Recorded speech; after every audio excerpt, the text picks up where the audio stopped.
ओम शांति।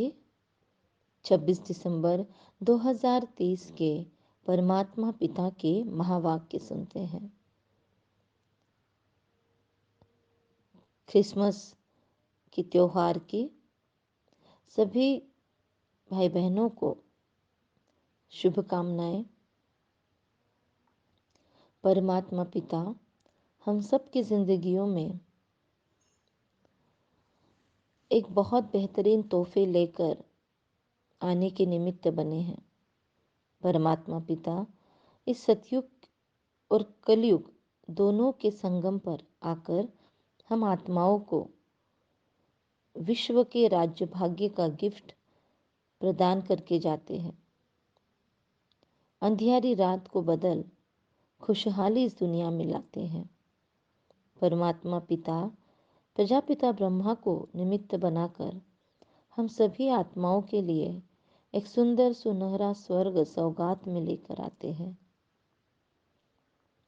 सप्तमूल्यों के रथ पर आत्मा विराजमान होकर आकाश मार्ग से विश्व कल्याण के कार्य में जुड़ी रहती है। तो परमात्मा पिता के दिव्य कर्तव्यों को अलग अलग धर्मों में अलग अलग प्रकार से मान्यताएं हम देखते हैं। बाबा आज मुरली के अंदर हम सभी आत्माओं को फिर से मनुष्य से देवता बनने की यह पढ़ाई है और इस पढ़ाई में ज़रा भी गफलत नहीं करनी है। सोया खाया पढ़ाई नहीं की तो बहुत पछताना पड़ेगा, ये भी बाबा ने स्पष्ट कहा है। बाबा कहते हैं, मीठे बच्चे, मनुष्य से देवता बनने की यह पढ़ाई है। इस पढ़ाई में ज़रा भी गफलत नहीं करनी है, अलबेलापन नहीं दिखाना है। सोया खाया पढ़ाई नहीं की तो बहुत पछताना पड़ेगा। प्रश्न आज की मुरली से, किस बात में ब्रह्मा बाप को फॉलो करो तो उन्नति होती रहेगी। जैसे ब्रह्मा बाप ने अपनी पूरी आहुति दे दी, अर्थात सब कुछ समर्पित किया, ऐसे फॉलो फादर उन्नति का साधन है। बाप के रचे हुए इस रुद्र ज्ञान यज्ञ में अपनी आहुति देना, अर्थात बाप का मददगार बनना। परंतु यह ख्याल कभी नहीं आना चाहिए कि मैंने इतनी मदद की, इतना दिया। बाप तो दाता है। हम अगर कुछ यज्ञ प्रति भी लगाते हैं या सोशल सर्विसेज के प्रति भी लगाते हैं या दान पुण्य में लगाते हैं तो लगाया खुद के ही लिए, लगाया अपने ही भाई बहनों के लिए। बाप दाता को हम क्या देंगे। तो बाप तो दाता है, उससे तुम लेते हो, देते नहीं। ये तो अंडरलाइन वाली वाक्य है जो हमेशा हमारे माइंड में क्लियर होना चाहिए, मन बुद्धि में ये छप जाना चाहिए कि बाप दाता है, उससे मैं लेती हूँ। देना पॉसिबल ही नहीं है दाता को। दिया भी दाता को तो उसी से लेकर उसी को उसका दिया। तो इसीलिए बाबा कहते हैं यह माइंड में फिक्स होना चाहिए कि बाप दाता है, उससे मैं लेती हूँ, देती नहीं हूँ। गीत आज की मुरली से, तूने रात गवाई सोय के, दिवस गवाया खाय के, हीरा जन्म अमोल था, कौड़ी बदले जाए, तूने रात गवाई सोय के। यह गीत बीच बीच में हमें सुनने के लिए अपने पास रखना चाहिए, क्योंकि ये हमें अलबेलेपन को झकझोर कर दूर करने के लिए बहुत बहुत प्रेरणाएं देता है। ये रात गवाई सो के मतलब जिंदगी में जो अंधकारमयी अज्ञानमयी रात्रि थी, ये कलयुग आने के बाद जो शुरू हुई, तो उसे हमने खा कर सो कर गंवा दिया। अब कम से कम जो रातें बीत रही हैं, उन सभी रातों में सुबह सुबह अमृत वेला उठकर परमात्मा प्राप्ति का पुरुषार्थ हमको करना है। दिन भर खाया पिया और सो गए रात को, पर परमात्मा को याद नहीं किया, तपस्या के लिए समय नहीं दिया, तो हमारे लिए ये गीत लागू हो सकता है। इसीलिए हम पर ये गीत लागू न हो तो हमें बहुत बहुत पुरुषार्थ करना है। ये गीत ये गीत हमें प्रेरणा देने वाला और झकझोरने वाला है। ओम शांति। डबल ओम शांति। माता पिता बाप दादा को बच्चों ने गीत सुना, इस पर भी बच्चों को समझाना है। बाप कहते बच्चों से मैं बात करता हूँ, और कोई भी ऐसे कह नहीं सकेंगे कि मैं बच्चों से बात करता हूँ। साधु संत महात्मा तो ढेर है। कोई कहते हैं कि इनमें शक्ति है, यह तो सबका बाप है, वह बैठ समझाते हैं। बहुत बच्चे हैं जो सारा दिन बस खाते पीते सोते, नींद बहुत करते हैं। इससे क्या होगा? हीरे जैसा जन्म खो देंगे। माया गफलत बहुत कराती है। कुंभकर्ण की नींद में माया ने सुला दिया है। अब जगाने वाला आया है। अज्ञान निद्रा से जागो। सारी सृष्टि उसमें, खास भारत में अज्ञान ही अज्ञान है। केवल भारत को खास क्यों बोला? सो तो सारी दुनिया रही है, लेकिन भारत क्योंकि बाप के अवतरण की भूमि, भारत क्योंकि पुण्य भूमि, देव भूमि, भारत विशेष कर्तृत्ववान भूमि है। इसलिए बाबा कहते हैं कि सारी सृष्टि उसमें भी, खास भारत में ही अज्ञान है। तो बाप कहते हैं अब गफलत करेंगे तो बहुत बहुत पछताना पड़ेगा। फिर पछताने से तो काम नहीं होगा, क्योंकि पश्चाताप से कुछ नहीं मिलता ना हाथ में, और गिल्ट होता है और इंसान डिप्रेस फील करता है। तो पछताने की नौबत ही ना आए। हमारे द्वारा खुद की चेकिंग इतनी स्ट्रांग हो कि पछताने के पहले ही हम खुद को संवार लें। यहाँ मनुष्य से देवता बनने की पढ़ाई है ना? तो हम आत्माओं को बार बार खुद पर अटेंशन, खुद का पोता मेल चेक करना, खुद के चार्ट पर फोकस करना, ये बहुत बहुत ध्यान देना है। ऐसे कोई कह न सके, ऐसे नहीं कि यहाँ भी वही ज्ञान है। बाबा कहते हैं ऐसे कोई कह न सके, ऐसे नहीं यहाँ भी वही ज्ञान है। मतलब बाबा का ज्ञान और दुनिया में बांटा जाने वाला अन्य ज्ञान एकदम इक्वल है। ऐसे बहुत लोग कहते हैं अरे आप भी वहीं पे पहुंचने वाले हैं, हम भी वहीं पहुंचने वाले हैं, बस रास्ता अलग है। तो ऐसे कहने वाले मिल जाएंगे, लेकिन अथॉरिटी नहीं है, कह नहीं सकते, क्योंकि इस ज्ञान में और अन्य ज्ञान में बहुत बहुत डिफरेंस है। क्या डिफरेंस है? आज होमवर्क में इस पर हम लिखने की कोशिश करेंगे कि इस ज्ञान में, परमात्मा के दिए गए ज्ञान में, और दुनिया वाले जो हम ज्ञान सुनते हैं उनमें क्या डिफरेंस है। ऐसे नहीं यहाँ भी वही ज्ञान है, यह तो पढ़ाई ही नहीं है। बाबा कहते हैं ये पढ़ाई टोटल नया नया सिलेबस लेके आया हूँ मैं। आदि सनातन देवी देवता धर्म की यहाँ स्थापना हो रही है। अब आगे बाबा पॉइंट्स बता देगा, तो अपने अपने टॉपिक से रिलेटेड पॉइंट्स हमें यहाँ मिलते हैं क्या, चेक करेंगे। आदि सनातन देवी देवता धर्म की स्थापना यहाँ होती है, पहली बात। इसीलिए यह ज्ञान डिफरेंट है।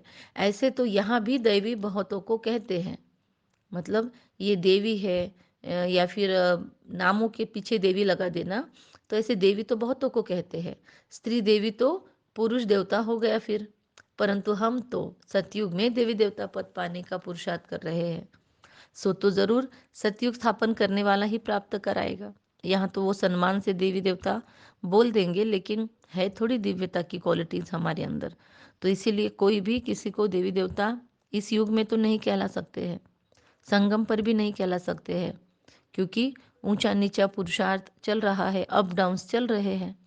तो बाबा कहते हैं उतना श्रेष्ठ देवी देवता पद पाने का पुरुषार्थ और वह करवाने का बल सतयुग स्थापन करवाने वाला ही प्राप्त करवाएगा। कौन है सतयुग स्थापन करवाने वाला?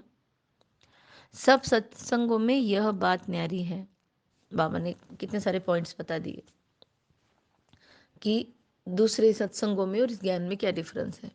तो जो ईश्वर को सर्वव्यापी कहते हैं, अनेक अवतार बताते हैं, उनसे पूछो, क्योंकि जो भी बताते हैं वो सिर्फ परंपरागत या कहीं ना कहीं पढ़े हुए रट्टे मारे हुए की वजह से बोल रहे हैं। पर प्रैक्टिकल में अनुभव परमात्मा का करने वाले गिने चुने आत्माएं हैं दुनिया में। तो उनसे पूछो, अगर ईश्वर सर्वव्यापी है तो अवतार कहने वाले भी जरूर ईश्वर का अवतार होंगे। अगर ईश्वर सर्वव्यापी कह दिया फिर बोलते अवतार भी है, तो जिन्होंने बोला ईश्वर अवतार है, तो फिर या फिर 24 बार आते हैं, इतने बार आते हैं, तो वो कहने वाला भी तो ईश्वर का अवतार ही हो गया ना फिर, क्योंकि उन्होंने तो सर्वव्यापी भी बोला है भगवान को। तो अच्छा, मतलब खुद ही कितनी कॉन्ट्राडिक्टरी चीज़ें बोलते हैं, परस्पर विरोधी बातें। अच्छा, फिर रचना के आदि मध्य अंत का राज तो बताओ, तो कुछ भी नहीं बता सकेंगे। भिन्न भिन्न प्रकार के होते हैं, रिद्धि सिद्धि वाले भी है, नई आत्मा आती है वह भी ताकत दिखाती है। ये धर्म स्थापन करने नई आत्मा प्रवेश करती है तो उनका नाम बाला हो जाता है। यहाँ शक्ति की बात नहीं। बाबा कहते हैं वो नई नई आत्माएं ऊपर से उतरती हैं, इसलिए उनका नाम रोशन होता है, क्योंकि वो अभी अभी परमधाम चार्जर से उतरी हैं। और हम आत्माएं नीचे सतयुग से आ जाती है, तो हम आत्माएं उनके सामने फीकी या ठंडी ठारी लगेंगी, क्योंकि हमारी शक्तियों को हमने यूज़ करना सतयुग से शुरू किया है। और वो आत्माएं नई नई आई हैं, तो अभी बस एकदम फ्रेश है, तो उनके अंदर वो ताकत है और उनको 3/4 सुख और 1/4 दुख मिलना है। हमने जबकि सतयुग में पूरा सुख देख लिया, त्रेता युग में पूरा सुख देख लिया, द्वापर युग का 3/4 भी हमने फिनिश कर दिया। अब हम 1/4 वाला हिस्सा जो है कलयुग का, उसमें अगर लाइफ में दुख भोग रहे हैं, तो उनके कंपैरिजन में तो हमने बहुत ज़्यादा सुख देखा। वो बेचारे तो अभी आए हैं और अभी उनको ये सब देखना है इतने कम समय में। हमारी समय की रेशा बहुत ज़्यादा है। मतलब हमने जो 3/4 सुख देखा जिंदगी में, तो 3/4 हिस्सा मतलब पूरा आधा कल्प और द्वापर युग भी पूरा, क्योंकि भक्ति में भी हम दुखी थोड़ी थे। तो इसीलिए यहाँ उनकी शक्ति ज़्यादा दिखेगी हमारे से। शक्ति की उनमें बात नहीं है एक्चुअली। तो तुम कहेंगे शिव बाबा, हम आपसे स्वर्ग का वर्षा लेने के लिए आए हैं। तो इस ईश्वरीय वर्षे को जन्म सिद्ध अधिकार कहा जाता है। हम ईश्वरीय औलाद है। कोई भी साधु संत महात्मा ऐसे नहीं कहेंगे कि हम बाप दादा के बच्चे हैं। स्वर्ग का वर्षा हम ले रहे हैं, ये हमको पूरा पूरा जागृति है, अवेयरनेस है। बाबा कहते हैं लेना है तो फिर पूरा वर्षा लेना है, तो बाबा की याद में रहो अगर पूरा चाहिए तो। क्योंकि बाबा की याद में नहीं रहे तो फिर कब माया और रावण अपनी कमजोरियाँ अपने ऊपर पाश डालेंगी, कहते नहीं आता है। तो इसीलिए बाप यहाँ पढ़ाते हैं सिर्फ संगम युग पर, तो इसका बेनिफिट पूरा पूरा उठाना है हमको। बाबा कहते हैं अगर राजधानी स्थापन हो गई, बस उस क्षण से पढ़ाने वाला गुम हो जाएगा, पढ़ाई भी गुम हो जाएगी। इसलिए बहुत कम समय बचा है जब तक हम ये एंजॉय कर पाएंगे, पढ़ाने वाला टीचर और उसकी पढ़ाई। ये मुरलिया, ये बाप दादा, ये कुछ समय के लिए है। फिर जब सतयुग शुरू हो गया तो सारा खेल बंद। तो ये बात सोचने की है कि राजाई स्थापन हो जाएगी तो ये पढ़ाई और पढ़ाने वाला गुम हो जाएगा। तो ये वाक्य भी हमको कहीं ना कहीं लिख कर ज़रूर रखना है, अंडरलाइन। राजाई स्थापन हो जाएगी तो यह पढ़ाई और पढ़ाने वाला गुम हो जाएगा। ये ब्राह्मण कुल अभी है, कहते हैं हम ब्रह्मा की औलाद है। तो ब्रह्मा कब आया? संगम पर। प्रजापिता ब्रह्मा जिन ब्राह्मणों को रचते हैं वो देवी देवता बन जाते हैं। फिर ब्राह्मण तो रहते नहीं है, मतलब एक बार देवी देवता बन गए हम, उसके बाद ब्राह्मण रहेंगे क्या? नहीं, फिर से 5,000 साल के बाद ही बनेंगे। तो हम फिर देवता कुल में चले जाएंगे, फिर आगे क्षत्रिय बनेंगे, फिर वैश्य कुल में जाएंगे, है ना। तो लेकिन देवता बनने के बाद ये चक्र आरंभ हो जाएगा, पर फिर से ये ब्रह्मा बाबा और उनका प्यार, ये दैवी परिवार नहीं मिलेगा। इसलिए अभी बहुत वैल्यू रखनी है इसकी। परमात्मा कहते हैं कर्म कांड के लिए तो पुजारी ब्राह्मण है। दुनिया में जो ब्राह्मण खुद को कहलाते हैं, जो कुख वंशावली है, वे लोग तो पुजारी या फिर पूजा अर्चा करवाने के निमित्त बनती है। तो वहाँ कोई ऋषि मुनि आदि ने शुरू किए होंगे ना, ये जो पूजा आदि अर्चना करना, इसके रीति रिवाज। तो द्वापर में जब शिव आदि के मंदिर बनाकर पूजा शुरू करते हैं, तो जो पूज्य देवी देवता थे वो पुजारी बन जाते हैं। तो हम ही तो पुजारी भी हम ही बने।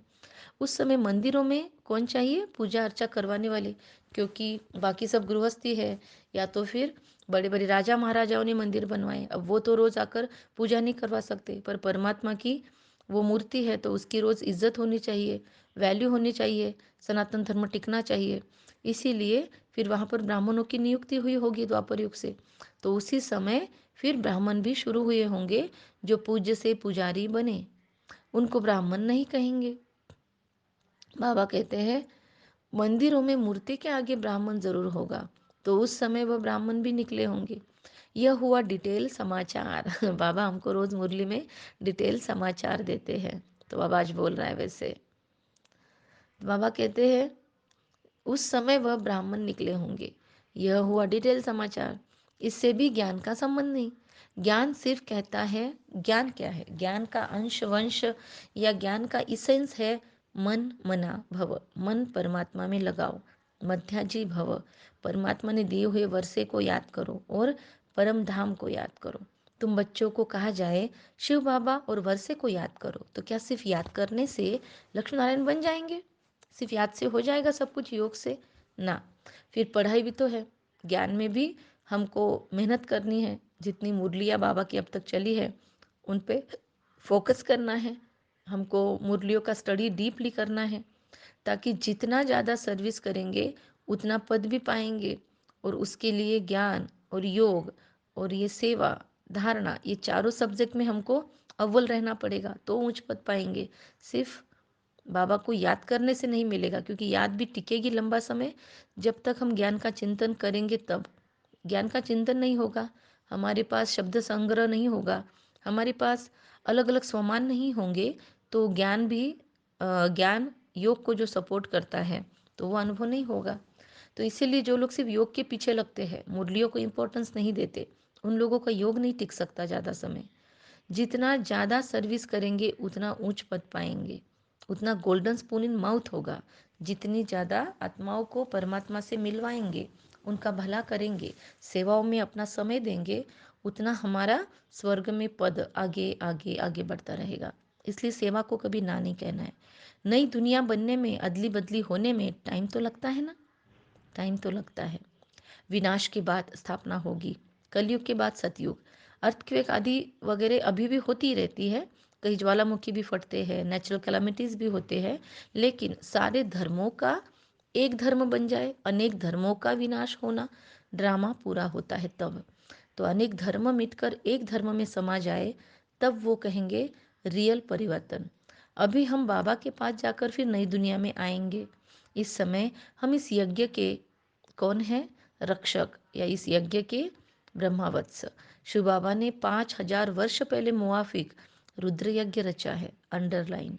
मेरे बाबा ने, मेरे शिव बाबा ने 5000 वर्ष के पहले मुआफिक फिर से रुद्र यज्ञ रचा है। वो रुद्र महाकाल स्वयं पधारा है दुनिया में। ये बहुत बड़े से बड़ा यज्ञ है। इस यज्ञ की संभाल करते हो तुम सच्चे ब्राह्मण। वह ब्राह्मण तो मटेरियल यज्ञ रचते हैं ना, फिर उसमें बहुत सारी सामग्री स्वाहा करते हैं, वो भी एक सांस्कृतिक चीज़ है, उससे भी वातावरण की शुद्धि होती है। लेकिन कर्मकांड कितना और भावनाएं कितनी, वो चेक करना है। कोई आपदा आदि आनी होती है तो यज्ञ रचते हैं। सतयुग में गुरु आदि की दरकार नहीं थी। गुरु क्यों नहीं दरकार सतयुग में? क्योंकि वहाँ पे कोई अंधकार में है ही नहीं। गुरु का मतलब, गुरु मतलब अंधकार से प्रकाश की ओर ले जाने वाले। लेकिन वहाँ तो अंधकार है ही नहीं। हाँ, वहाँ टीचर होंगे, पढ़ाने वाले तो ज़रूर होंगे, शिक्षा देने वाले, श्री कृष्ण और श्री राधे को भी। लेकिन गुरु वहाँ नहीं होंगे। गुरु वहाँ होंगे जहाँ सदगति की ज़रूरत है।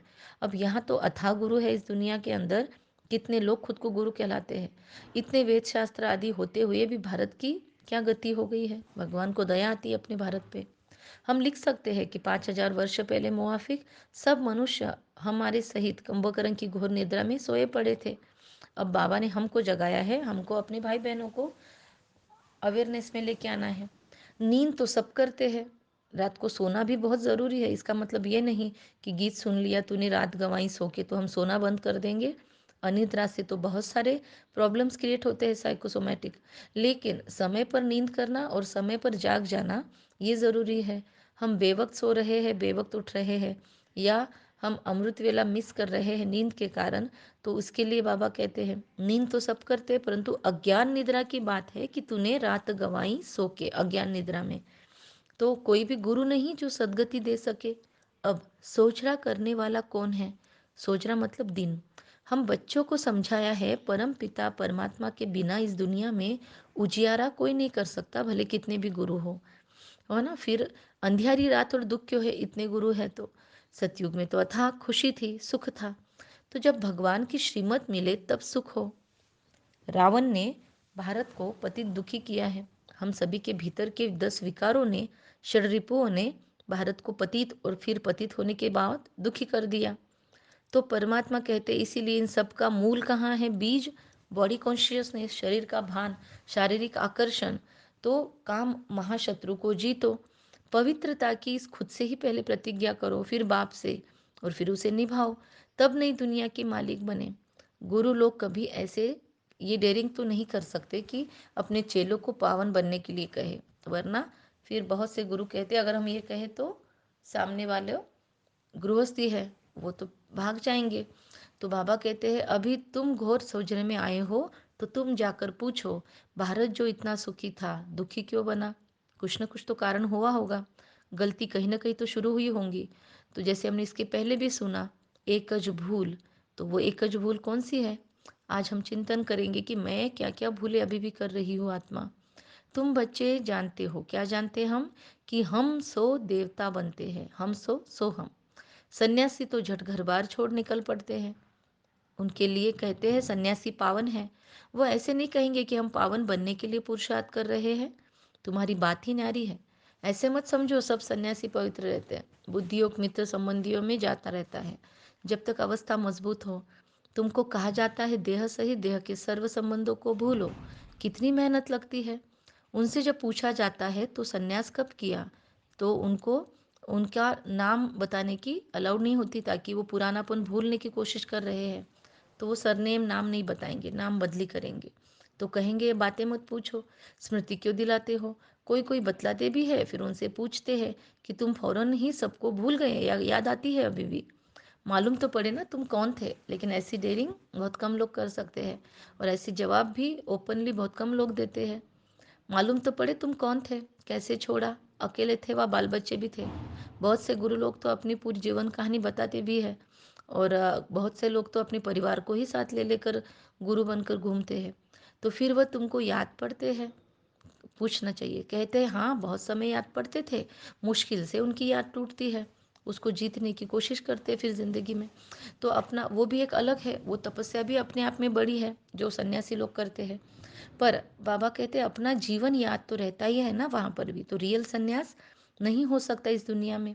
भल हम शिव बाबा को याद करते, परंतु ऐसे थोड़ी अपना जीवन या शास्त्र आदि जो पढ़े वो भूल जाते हैं। सिर्फ बाबा कहते हैं जीते जी भूल जाओ या धारण करो, मतलब ये नहीं कि सब पढ़ा हुआ हम एकदम से ज़ीरो कर देंगे। माइंड वॉश या ब्रेन वॉश की बात नहीं है। भूलना मतलब उनके जो नकारात्मक इफेक्ट हमने लिए, अंधश्रद्धाएं जो हमने धारण की, उससे परे होकर अभी उसमें से भी रियल तंत्र धारण कर लेना है हमने। शास्त्र परंपराओं में से भी बहुत सारी बातें हैं जो धारण करने योग्य हैं। वो छोड़कर हम जो आडंबरों में फंस गए हैं, वो शो ऑफ से बाहर निकल कर अब हमको ज़िंदगी में मूल्यों को धारण करना है, ये उसकी बात है। याद करेंगे तो लटक पड़ेंगे अगर पुरानापन ही याद रहा तो। इसीलिए पहले ये बातें सुनो, फिर जज करो। बाबा देखो भगवान के सिवाय ये कोई नहीं करता। भगवान कहता है मैं जो भी सुना रहा हूँ तुम्हें, वह सुनो, उस पर विचार सागर मंथन करो, जज करो, और फिर उसको धारण करो कि सही है, आपको सही लगता है तो धारण करो। जीते जी मर्जीवा बनो और किसी की मत सुनो, किसी की मत को मत सुनो। मतलब देहधारी इंसान अगर हमको परमात्मा से विमुख कर रहे हैं तो किसकी सुनना चाहिए, ये तो हमको डिसाइड करना होगा। हम अपना सारा जीवन बता सकते हैं कि हमने जब से जीवन में ज्ञान आया तब से हमने क्या क्या तब्दीलियाँ खुद में की। हाँ, ये जानते हैं कि अभी ये दुनिया खत्म होने वाली है, परिवर्तन है, ये भी हमको पता है। हमारे अंदर परिवर्तन उसके पहले फास्ट करना होगा, ये भी हमारे अंदर जागृति है। सेंटर वृद्धि को भी पाते जा रहे हैं। मम्मा बाबा जो कहते हैं वो ब्रह्मावत्स बन जाते हैं। अब बाप कहते हैं हे आत्माएं, आत्मा ही तो बोलती है ना। तो बाबा कहते हे आत्माएं, तुमसे पूछेंगे तुम कौन हो तो झट कहेंगे मैं आत्मा पढ़ रही हूँ। अभी भी हम सब इन कानों से सुन रहे हैं मुरली, आंखों से देख रहे हैं, मन बुद्धि के अंदर डाटा प्रोसेसिंग हो रहा है, जो मुरली चल रही है उस पर विचार सागर मंथन हो रहा है। तो ये काम सारा आत्मा करवा रही है। ये ज्ञान अब हमें मिला है, हमारी आत्मा इन ऑर्गन से अभी पढ़ती है। आत्मा और शरीर दो है। अभी हम जानते हैं कि आत्मा ही शरीर लेती है और छोड़ती है, संस्कार धारण करती है। हम आत्माएं सतयुग में पुण्य आत्मा थे, अब पाप आत्मा है, अब अंतिम जन्म है। परमात्मा में जो ज्ञान है वह अब हम आत्माओं को पढ़ा रहे हैं। बाकी सब मनुष्य घोर अंधियारे में है। शास्त्र आदि सब भक्ति मार्ग के हैं, उनको ज्ञान नहीं कहा जाता। ज्ञान दिन, भक्ति रात है। हम पूछ सकते हैं गीता का रचयिता कौन है और कब आया, गीता कब लिखी गई। बाबा भी लिखते रहते हैं, फिर उस पर गौर करना पड़ता है। ब्रह्मा बाबा भी थे तो वो भी लिखते थे मुरलियों को। ऐसे ऐसे बुद्धि में धारण करने से फिर तुम्हारी उन्नति होती जाएगी। क्योंकि ज्ञान रत्न शस्त्रों का काम करते हैं। वक्त पर हमको अगर ज्ञान के कुछ पॉइंट मूल्य याद आ गए तो हमें उस टाइम पे अपना परिवर्तन या अपने व्यवहार को बदलने के लिए बहुत मेहनत नहीं करनी पड़ती, हमको आसान हो जाता है अगर ज्ञान के कोई पॉइंट हमारे माइंड में पॉपअप हो जाए। तो बाबा कहते मेरे को याद करो। बच्चों को माला का राज भी मैंने समझाया है कि ये वैजयंती माला जो 108 की सिमरनी सब धर्मों में चलती है, वो क्यों माला फेरते हैं? क्योंकि जिन्होंने परमात्मा को दिन रात याद किया, सिमर सिमर सिमर सुख पाया, उन आत्माओं की यादगार माला बनती है।